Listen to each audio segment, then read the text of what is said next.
أعوذ بالله من الشيطان الرجيم. ولقد خلقنا الإنسان ونعلم ما توسوس به نفسه ونحن أقرب إليه من حبل الوريد إذ يتلقى المتلقيان عن اليمين وعن الشمال قعيد ما يلفظ من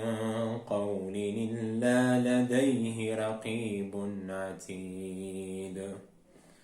وجاءت سكرة الموت بالحق ذلك ما كنت منه تحيد ونفخ في الصور ذلك يوم الوعيد وجاءت كل نفس معها سائق وشهيد لقد كنت في غفلة من هذا فكشفنا عنك غطاءك فبصرك اليوم حديد وقال قرينه هذا ما لدي عتيد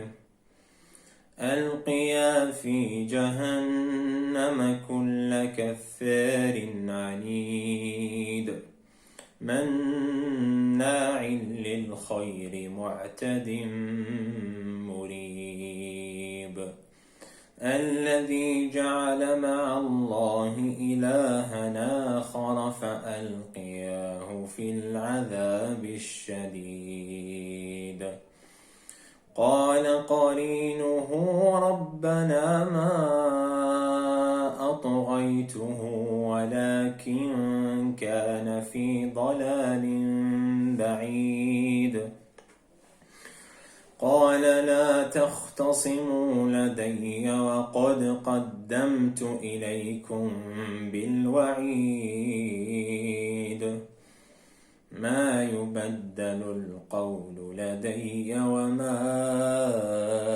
أنا بظلام للعبيد يوم يقول لجهنم هل امتلأت وتقول هل من مزيد وأزلفت الجنة للمتقين غير بعيد